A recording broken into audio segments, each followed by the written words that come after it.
I was sitting in a studio session last week. I was with a producer who's worked with some of the biggest names of Western pop. And, usually these sessions are just chaotic, loud bass, people shouting over tracks, everyone trying to find that one explosive hook.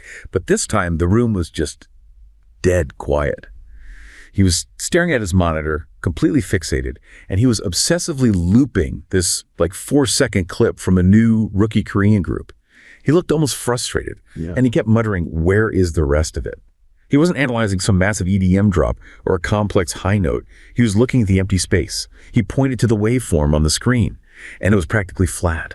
Just a whisper tone vocal over a soft, clean percussion line. It sounded so effortless, like something you'd record in a bedroom, yet it looked like a luxury brand campaign, and it already had millions of streams in a week. Then came this realization that just shifted the whole mood of the room. He turns to me, he says, "We're overproducing everything. They're stripping it all away." And it was such a jarring contradiction. For the last decade, we've been trained to think of K-pop as this maximalist, sensory overload, these complex universes, heavy lore, aggressive sound. But here was a new generation, and they were dominating the charts by doing the exact opposite. They weren't selling a fictional character anymore. They were selling a vibe. That moment of panic from a seasoned pro, it highlighted exactly what is happening right now. While the rest of the world is still trying to shout to get attention, the next generation of K-pop has realized that in 2025, the quietest, most hyper-curated aesthetic is the only thing that actually screams. Okay, so let's unpack this. What we're diving into today is mapping out this whole K-pop next gen, this radical creative ecosystem that's really emerging in 2025. Our mission is to analyze its seismic shift from, maximalist entertainment to hyper-minimalist branding, understand its algorithmic mastery on digital platforms, and trace its new global blueprint, which, and this is crucial, involves a strategic use of cutting-edge AI. And that transformation, which is influencing youth culture everywhere, particularly Gen Z and Gen Alpha, it's so much more than just a stylistic choice. It's a profound business model change. We're looking at how Korea is pivoting from just exporting a musical genre to establishing a fully developed, integrated global cultural platform. And if you're in any creative industry, fashion, media, tech, production, understanding this new playbook for achieving that kind of quiet efficiency in a world of overwhelming noise is absolutely critical. Right. And that opening anecdote, it really defined the contradiction we're exploring. This next-gen sound is fundamentally defined by what it lacks. It's a conscious, purposeful counter-narrative to the unrelenting sonic noise of the 2020s. For years, we expected that maximalist approach. Dense layers, aggressive bass, massive builds leading into an inevitable EDM drop. Now they seem to be strategically opting out of that whole arms race. Yeah, they absolutely are opting out. The industry recognized that sensory overload just creates listener fatigue. So the shift is away from those high-octane, layered EDM tracks, and it's toward hyper-minimalism. But it's vital to clarify what that means. This doesn't mean the music is structurally simple. It means the complexity is placed entirely in the arrangement and the texture rather than the density of the soundscape. They're creating room for the song to breathe.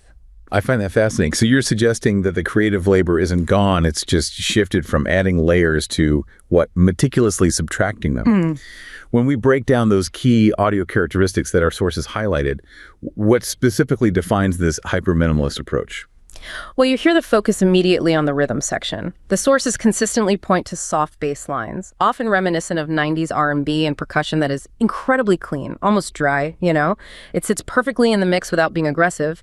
This precision allows the subtle rhythmic elements to create a deep, insistent groove without overpowering the listener. And there's the vocal style, which is completely inverted from the powerhouse belting that defined previous generations. Precisely. They use what are called whisper tone vocals. This style, combined with an R&B-inspired flow and cadence, draws heavily on 90s and Y2K nostalgia. The vocals are often treated as an ambient texture rather than a focal point for powerful projection. It creates a sonic palette that's designed to be easy on the ears, perfect for long stretches of casual listening, like when you're studying or driving. I think the most compelling insight is the psychological effect this effortlessness creates.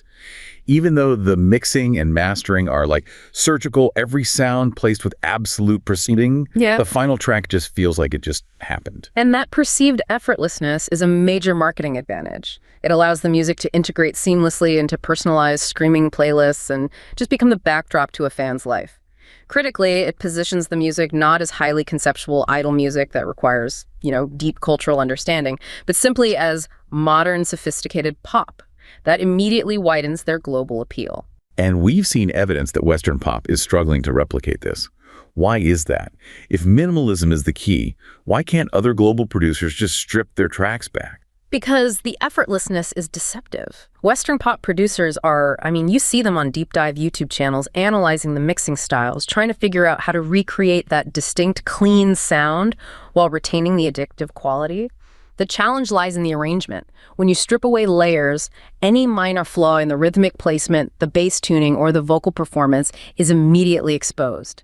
The technical skill required to make a track sound empty, yet full of groove, is immense. They are reversing the traditional flow of influence. Now, producers globally are looking to soul for mixing expertise. And the group that serves as the clearest example of this new sound, the one cited as the single biggest directional shift in recent K-pop history, is NewJeans. They are the new blueprint. Oh, absolutely. NewJeans is consistently credited with redefining the landscape. Their music, it just eschewed the heavy dramatic drops for smoother, flowy arrangements. They prove that you don't need that maximalist sensory overload to dominate the charts.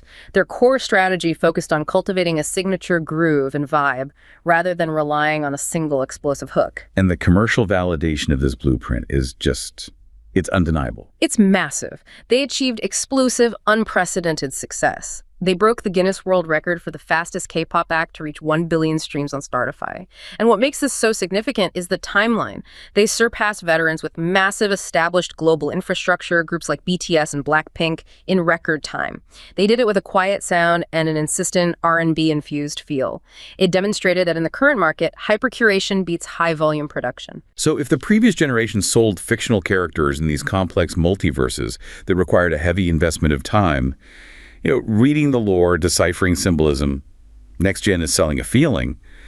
This is the core aesthetic reset, moving from narrative scholarship to pure aspiration. That's a perfect articulation of it. This is a highly sophisticated move toward brand-focused storytelling, where the story is the identity you wish to project, not some fantasy narrative. I remember reading this powerful anecdote about a visual director in Gangnam. He was reviewing concepts for a new Riki group. On one side of the conference table, you had the traditional approach, a huge, thick binder detailing complex multiverse lore. We're talking aliens, superpowers, multi-album timelines, standard recipe, right? Like the old playbook. Yeah. And what was the alternative? The alternative was a single, elegantly constructed mood board. The director described it simply. A photo of a slightly crushed, faded soda can, a blurry film photo of a golden sunset, and a close-up of a pair of perfectly broken-in, baggy denim jeans. And the executives, who were just exhausted by the relentless need to shout and generate new lore, they made a choice. They pushed the thick binder away. They chose the mood board. Wow, that moment of executive silence, it just captures the strategic pivot. They chose aspiration over explanation. Exactly. The goal was redefined. Don't force fans to study a wiki page. Create a vibe that a Gen Alpha kid in London or Sao Paulo would instinctively want to adopt. They weren't building a fantastical character. They were building an aspirational brand identity that felt cool, authentic, and maybe slightly unapproachable, the epitome of Gen Z desire. The focus is intensely on branding over complex lore. And visually, this hypercuration translates into very specific techniques. Yes. Visually, the standard has become luxury brand campaign imagery. We see an intense prioritization of clean color palettes, extremely cohesive mood boards, and fan-facing material that looks more like a high-end fashion editorial than a typical music video set. The styling is so detail-oriented, focusing on subtle accessories and high-quality fabrication rather than elaborate costumes. And they manipulate the perception of time, too, with this nostalgic visual identity. The grainy film looks, desaturated hues, and that distinct 2000s feel. That aesthetic choice creates a powerful dual psychological appeal. For older millennials, it hits that immediate sweet spot of warm nostalgia, recalling simpler times or the early days of the internet. But for Gen Z and Gen Alpha, who never lived through that specific era, it carries a sense of raw authenticity and discovery. It contrasts so sharply with today's hyper-polished, surgically edited, high-definition digital reality. The grainy photo feels real in a way that a pristine 4K video just doesn't. NewJeans' approach to design and typography is the perfect microcosm of this entire brand strategy. It's a masterclass in strategic inconsistency. They intentionally avoided traditional branding homogeneity, instead using an unlimited range of typefaces across their releases and promotional materials. In a traditional marketing sense, that should be a disaster. It should fragment the brand. But it works because the visual chaos is tied together by a consistent narrative and feeling. It's a deliberate strategy of congruence over conformity, which speaks directly to the modern consumer's desire for personalization and fluidity. And stepping back, this aesthetic reset also functions as a psychological reprieve. In an era of constant, overwhelming information alerts, notifications, endless content, this curated, quiet aesthetic offers a kind of safe space. That is the deeper cultural implication. This pivot to hyper-minimalism makes K-pop next-gen profoundly appealing to Gen Z and Gen Alpha because it aligns with a powerful parallel cultural trend: minimalism and sustainability in fashion and lifestyle. So the music is quiet, and their chosen lifestyle reflects that quietness. Absolutely. Minimalism in fashion, which is huge among this demographic, focuses on simplicity, high-quality fabrication, neutral tones, and versatile cuts. For Gen Z and Gen Alpha, this is often interpreted as a commitment to sustainability.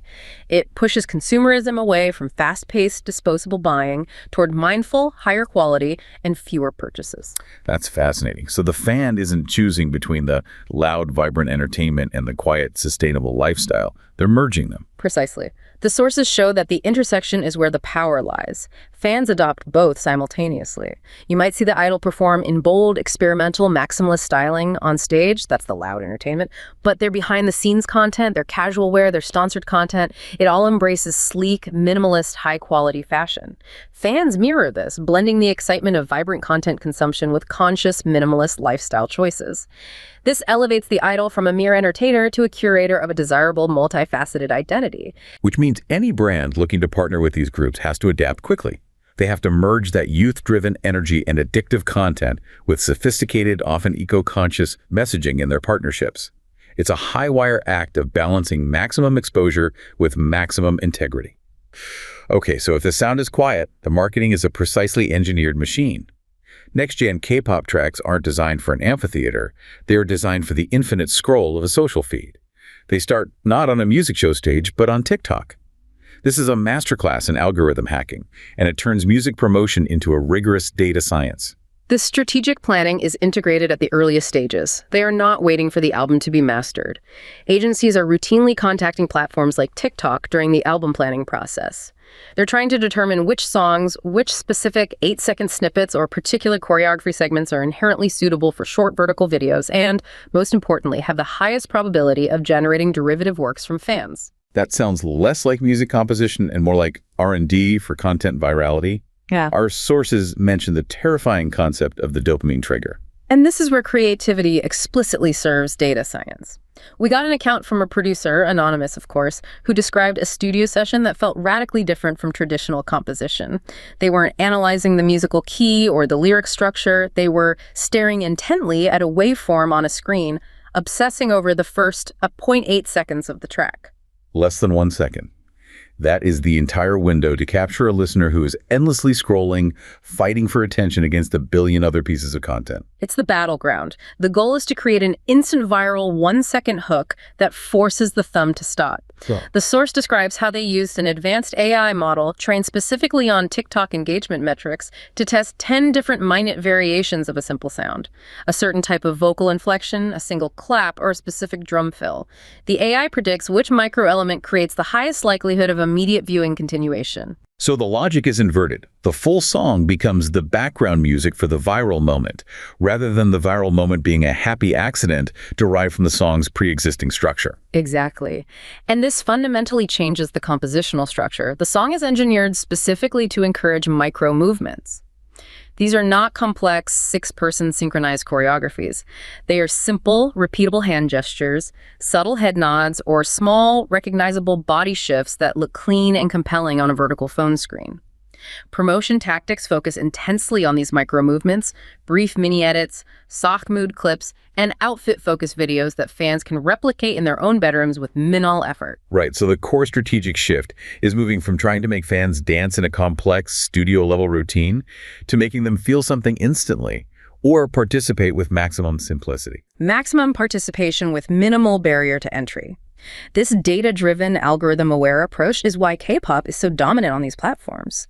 The fusion of digital native tactics and AI tools fundamentally transforms the business risk. They are shifting from launching a star and hoping they achieve critical mass to engineering a community through proven, scalable engagement loops. And this deep dive really highlights that K-pop's dominance isn't sustained by passive consumption. It's entirely reliant on active participation. It's a fan economy built on creation. Agencies now recognize that success is measured not just by raw streams or album sales, but by the volume and quality of derivative works created by the fan base.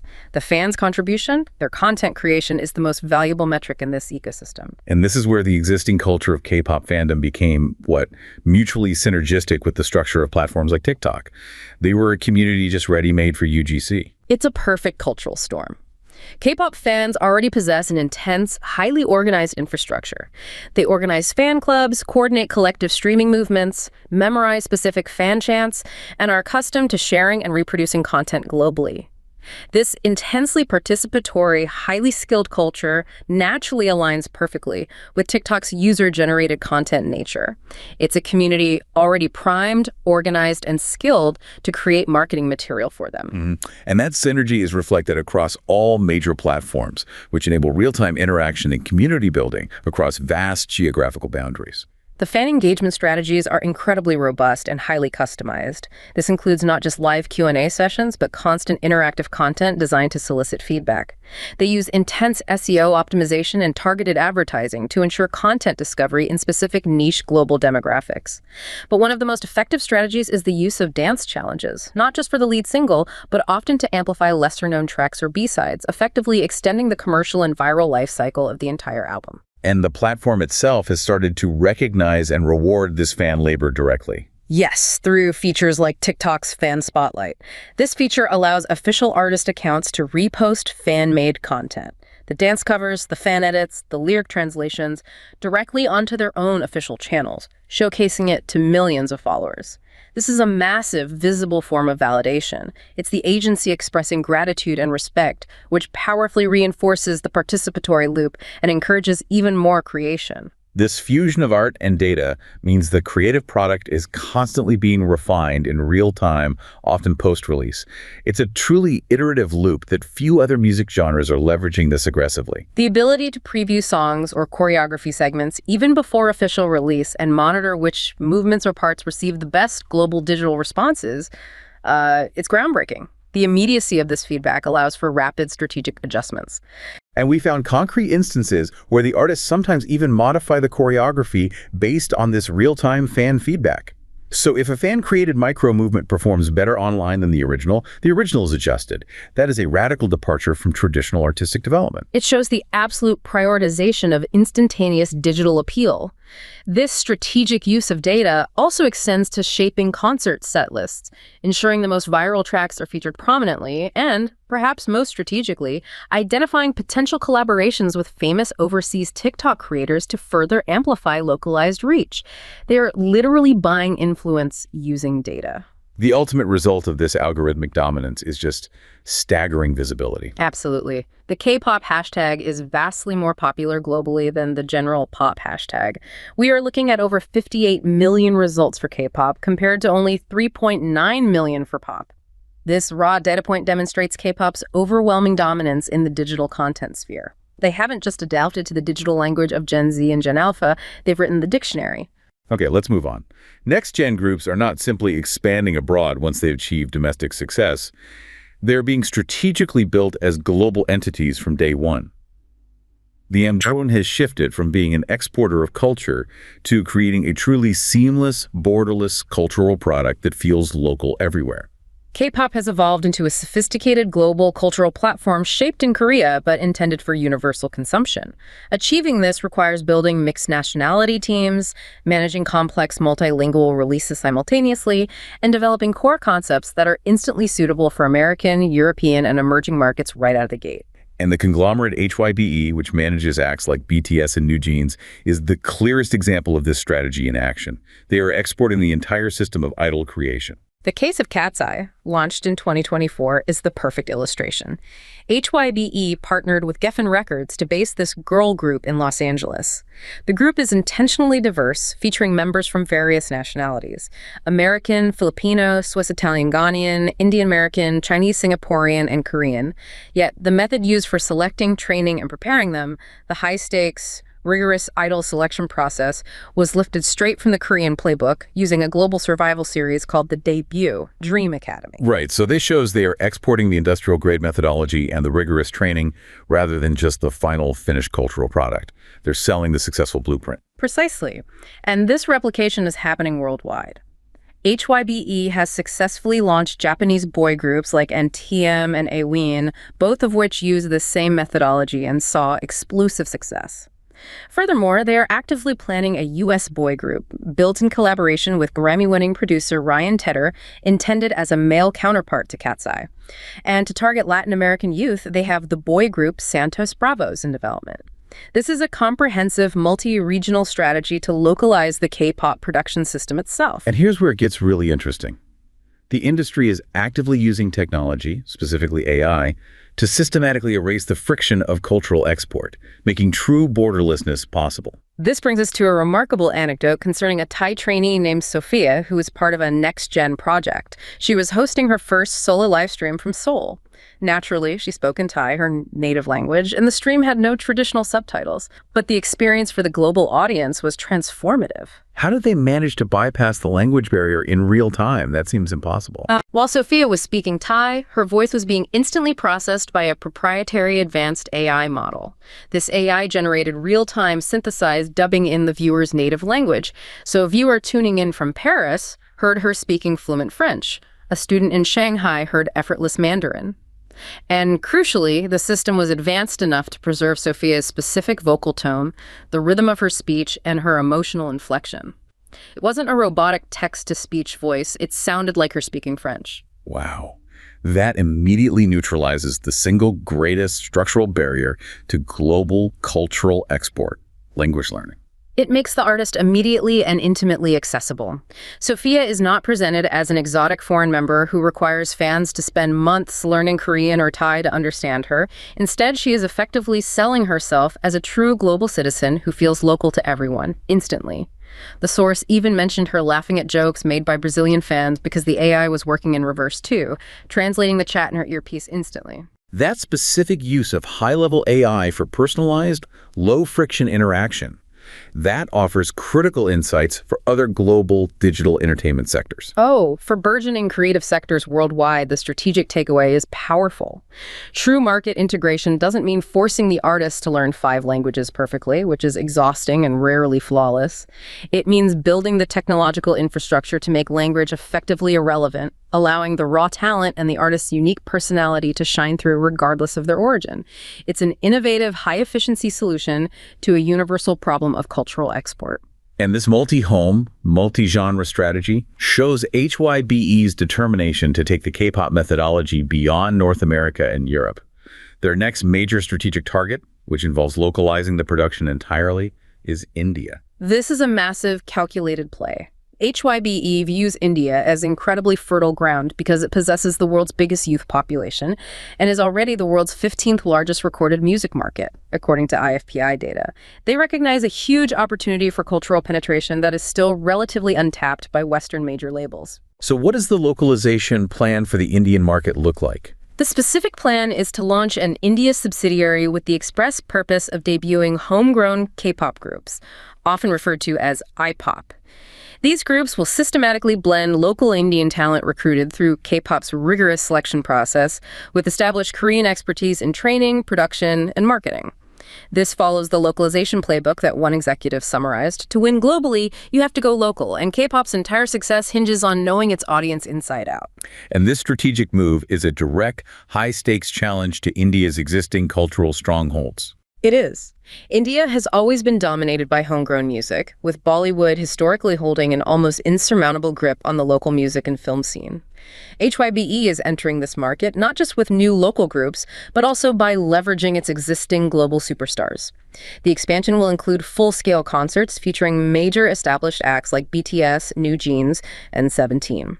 Introducing top-tier acts and simultaneously debuting localized groups using a globally successful system is creating a significant competitive challenge for Bollywood's traditional dominance.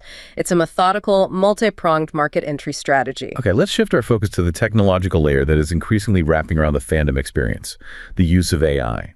The K-pop ecosystem has embraced this technology faster and more comprehensively than Western pop has dared to, treating technology as essential infrastructure.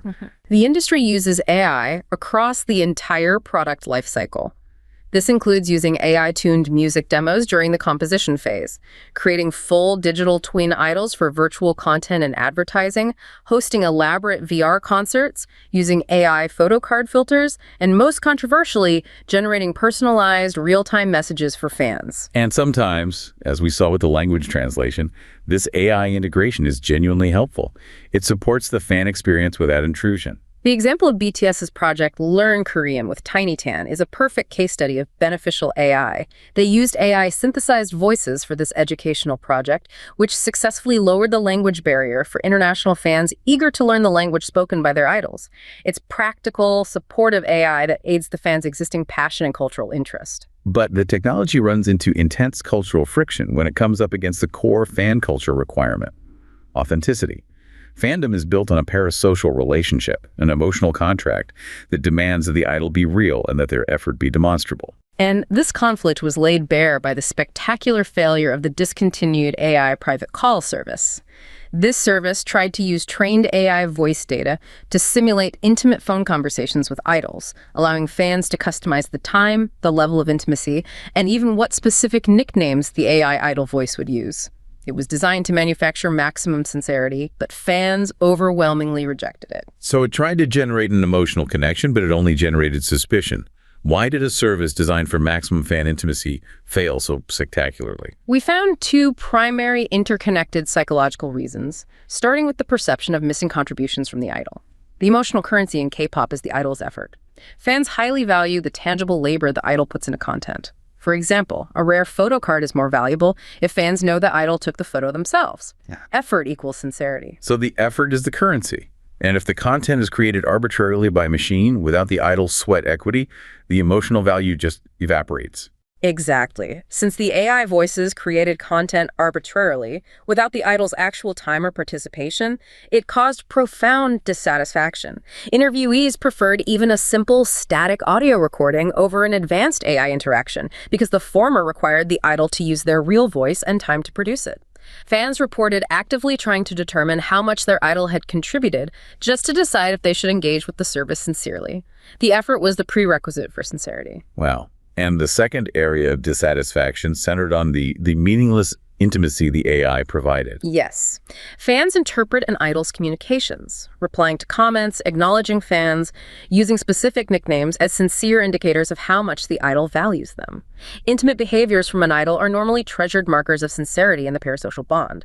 However, knowing these intimate behaviors, like using a personalized nickname, were generated by an arbitrary, customized AI model, made the communication completely meaningless to fans. It was an intimacy divorced from humanity. It shattered the illusion of the parasocial relationship entirely. Authenticity is the central emotional foundation. The acceptance of the AI content also proved to be highly dependent on the community. Some fans admitted they only paid attention to the AI content if the idol themselves, or the broader fan community, acknowledged and shared the AI content positively. If the fandom rejected it, the individual fan rejected it too. The technology had to align with the socio-cultural expectation of what an idol relationship is. And stepping beyond emotional authenticity, fans also became seriously concerned about the potential for harm and data infringement directed towards the idols themselves, revealing this profound sense of protectiveness. Participants in the study expressed serious worries about the potential for abuse if users were given the ability to generate or manipulate idol voices freely. They feared that malicious users could use AI-generated idol voices to spread fake information or rumors, essentially creating deepfakes of conversations. What was the specific threat model they envisioned? What were they worried about? The fear was that malicious actors could record the AI voice deliberately to create incredibly convincing scenarios. For instance, "I am his ex-girlfriend," And here is the recording of our private conversation. This is a new, much more convincing layer added to existing problems where idols already suffer from fake information spread via doctored personal messages. AI voices make the fake evidence sound terrifyingly real. And their concern extended to the idol's data privacy being compromised just to improve the service quality. Yes, fans worried intensely about the data collection necessary for improving AI accuracy. They predicted that to improve phonetic and prosody making, the voice sound truly natural and emotional, the models would need increasingly private data. This could include recording idols' unconscious sounds, like sighs, or requiring access to personal information to train the AI to answer conversational questions naturally. And for newer artists, this raises serious questions about genuine consent in their contracts. That is the core vulnerability exposed. Fans pointed out that idols' rights to control their personal data vary significantly based on their career stage and leverage. Newer artists, desperately seeking a debut, might feel pressured to comply with agency contracts regarding data usage, potentially against their personal wishes, simply because they lack the necessary professional leverage to refuse. Finally, the commodification of the idol experience, specifically through paid AI services, seems to have intensified all of these negative feelings. The existence of paid plans for AI services, like the one Universe offered, fundamentally intensified the commodification and objectification of the idols. When fans pay for exclusive access and intimate content, they feel entitled to demand justification for that cost through the idol's behavior. This can result in enforced emotional labor on the idols to constantly satisfy fans' demands, which directly conflicts with cultural disciplines that the fandom often tries to protect the idol's genuine well-being and autonomy. The failure shows that intimacy cannot be reliably bought or manufactured. It must be earned through demonstrable effort. So what does this all mean for us? The K-pop Next Gen isn't just a stylistic update. It's a radical, comprehensive re-engineering of the cultural product. It's moving from a self-contained musical genre to a global creative ecosystem that dictates trends in branding, tech, and marketing. The most significant transformation we've seen is the strategic pivot, moving away from aggressive content saturation, which fatigues the market, towards strategic lifestyle curation and algorithmically engineered engagement. K-pop has refined the formula for global dominance. Iconic identity plus precise digital strategy plus cutting-edge technology plus global localization intuition. They are not trying to be the loudest noise in the room. They are building a hyper-curated brand designed to be the desirable, quiet background texture of Gen Z and Gen Alpha's lives. This leads to a powerful realization for anyone operating in the creative or digital space, regardless of the product. In a world demanding constant noise where every channel is saturated with information, the ultimate act of leadership is the ability to curate silence.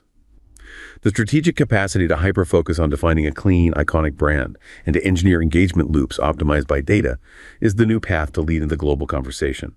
K-pop is no longer following global pop trends. It is leading them by being innovative by design.